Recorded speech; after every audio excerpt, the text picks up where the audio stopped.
Hi guys, Revelation chapter 14 today. Let's get started with verse 1. And it says, "And I looked, and lo, a lamb stood on Mount Zion, and with him 144,000, having his father's name written in their foreheads." So if you remember the 144,000 from chapter 7, the number that isn't actually a number, right? It is the number of perfection times the promise of God. So that's the number of all who would have been saved. It's not actually 144,000 people. There are many, many, many, many more than that. Okay, these are the ones who are raptured out. This is the church. Okay, it's not 144,000 Jewish men from every tribe.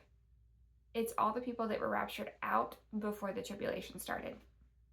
So what we're seeing right now, this is during the tribulation. We've seen what's going to happen on the earth during the tribulation, and this is what's happening in heaven during the tribulation.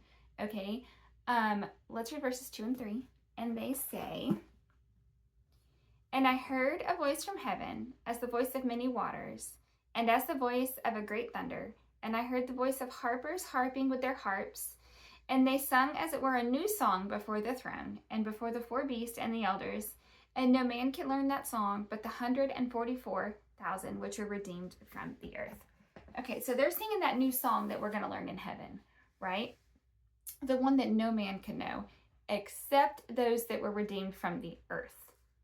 So here, the original Greek for redeemed means acquire by purchasing.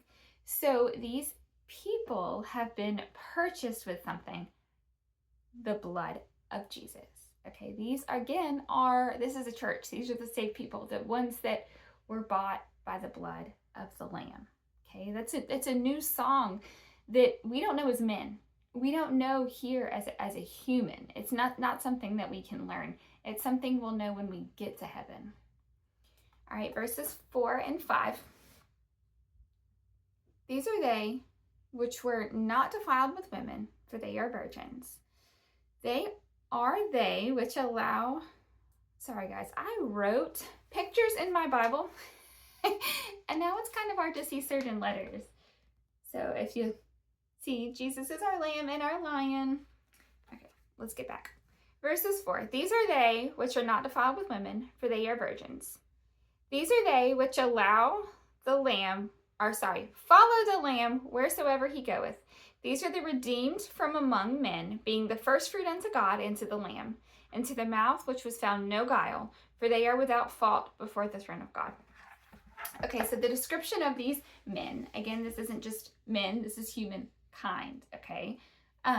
They are virgins, meaning they are undefiled. They follow Jesus everywhere. Again, it uses the word redeemed, which means bought with the blood.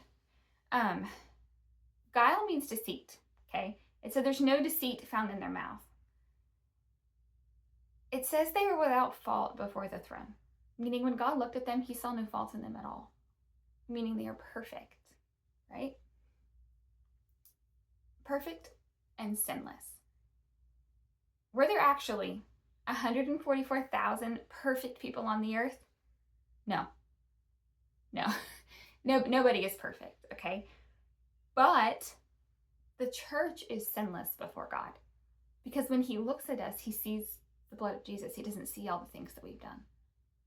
He sees us as perfect, as undefiled, guiltless. That is why I know that it is the church, because that is how he sees us. That's not how we actually are. That is how he sees us. All right, verses 6 and 7. "And I saw another angel fly in the midst of heaven, having the everlasting gospel to preach unto them that dwell on the earth, and to every nation and kindred and tongue and people, saying with a loud voice, Fear God, and give glory to him, for the hour of his judgment is come, and worship him that made heaven and earth and the sea and the fountains of waters." So this is that desperate plea that we as Christians feel towards the world or to non-Christians, right? Fear God, follow Jesus, worship God the Creator. But this time when the angel is saying it, there's a more serious tone here. He's saying that his judgment's here. There is no more time. It is here.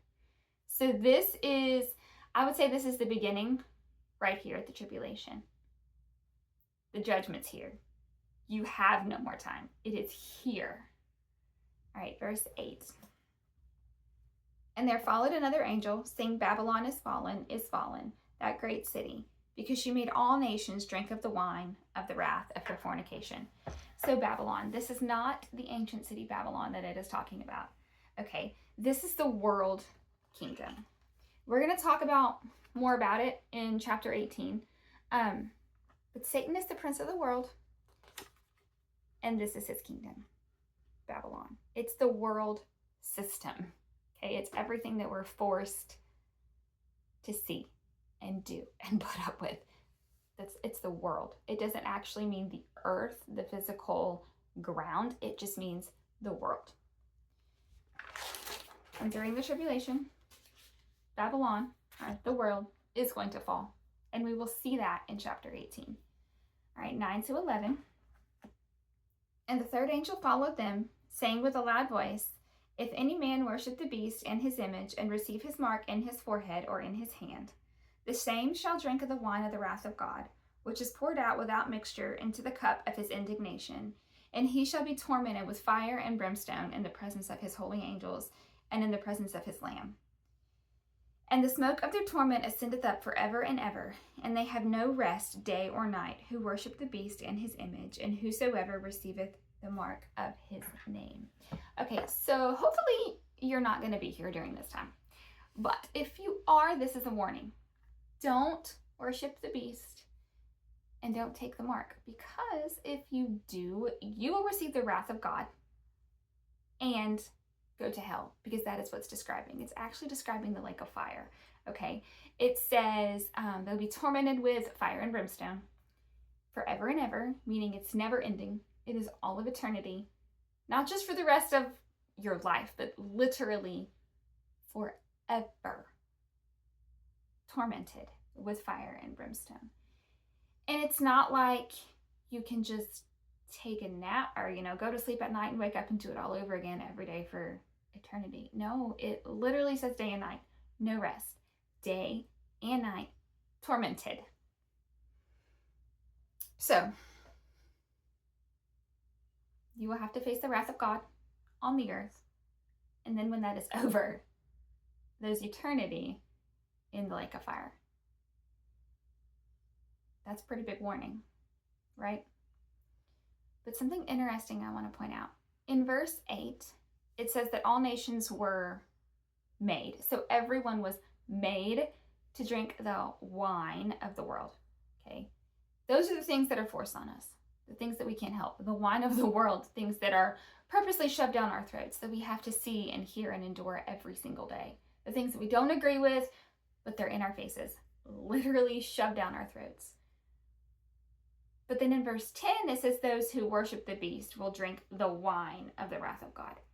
I find it very interesting that they're using the same analogy here. Let's read verse 12. Here is the patience of the saints. Here are they that keepeth the commandments of God and the faith of Jesus. Okay, so this is when he's saying, believers, this is what you've been asking for. Again, this is the beginning of the tribulation. This is what you've been asking for. Are we sitting around praying that people would go to hell? No, and that's not what he means. Are we sitting around and praying, God, fix the earth, put it back the way that it is supposed to be, right? Yeah, that's what we're doing. For God to make things right again. That's our prayer.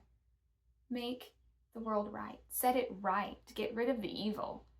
And that is what he's saying. Okay, these prayers that you've been praying, here's the answer to them. This is what is coming. This is it. All right, let's read 13. And I heard a voice from heaven saying unto me, Write, blessed are the dead which die in the Lord from henceforth. Yea, saith the Spirit, that they may rest from their labors, and their works do follow them. Okay, so from here on, so this is the beginning of the tribulation. From here on, blessed are those that are martyred for their belief in Jesus. Because we talked about how there are going to be people that come to believe after the rapture, when the tribulation starts. People that may have heard it, when they were younger and they didn't get saved, or people who thought they were saved, they realize they're not. There will be people that come to believe in Jesus and in God during this time. So the angel is saying, Blessed are those that are going to die for Jesus' name. Because if you believe in Jesus during this time, you are going to die because you believe in him. And it just said, cursed are those that worship the beast. So cursed are those that worship the beast, and blessed are those that worship Jesus. All right, verses 14 to 16. And I looked, and behold, a white cloud, and upon the cloud sat one like unto the Son of Man, having on his head a golden crown, and in his hand a sharp sickle.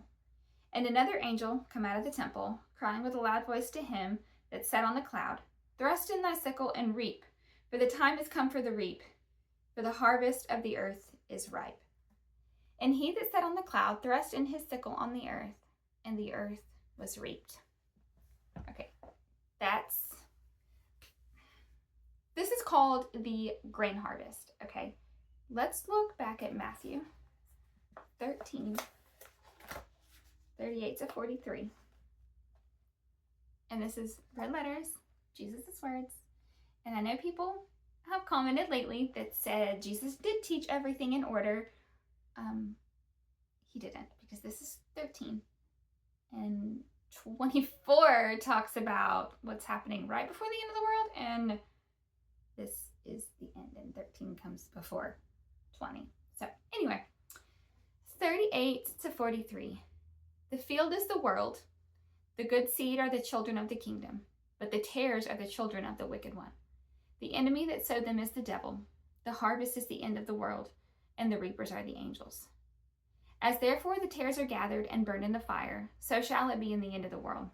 The Son of Man shall send forth his angels, and they shall gather out of his kingdom all things that offend, and them which do iniquity, and shall cast them into the furnace of fire, and there shall be wailing and gnashing of teeth. Then shall the righteousness shine forth as the sun in the kingdom of their Father. Who hath ears to hear, let him hear. Okay, so we said this was the grain harvest.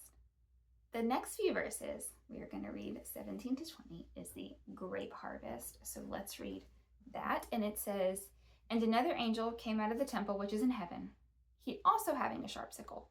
And another angel come out from the altar, which had power over fire, and cried with a loud cry to him that had the sharp sickle, saying, Thrust in thy sharp sickle, and gather the clusters of the vine of the earth, for her grapes are fully ripe.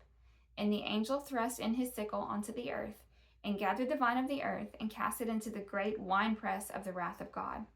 And the winepress was trodden without the city, and the blood came out of the winepress, even unto the horses' bridles, by the space of 1,600 furlongs.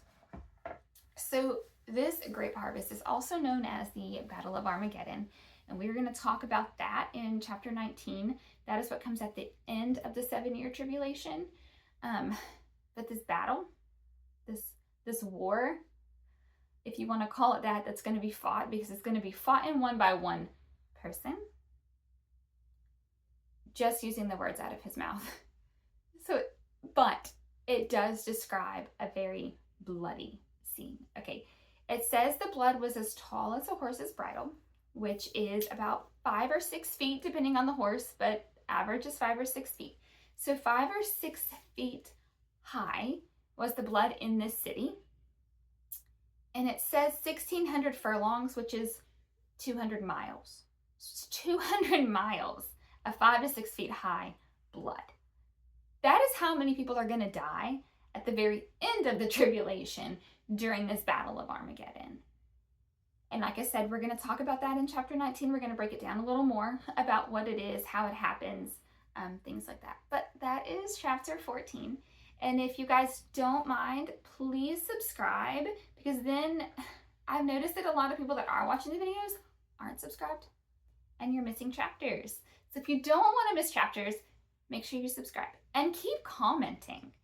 I love that interaction, even though I might not agree with what you say. Even when you're leaving long comments of paragraphs, I'm still reading them. And we're not always going to agree on things, especially in Revelation. Like, I do not think that even 2 people are going to believe every single thing exactly the same in Revelation. So it's okay, as long as we believe in the most important things. Jesus died for our sins. He rose again to cover them, resurrected, went to heaven, and now we have a place in heaven with Jesus because of the death, burial, and resurrection of Jesus, then we're good. Keep leaving comments and subscribe. Bye, guys.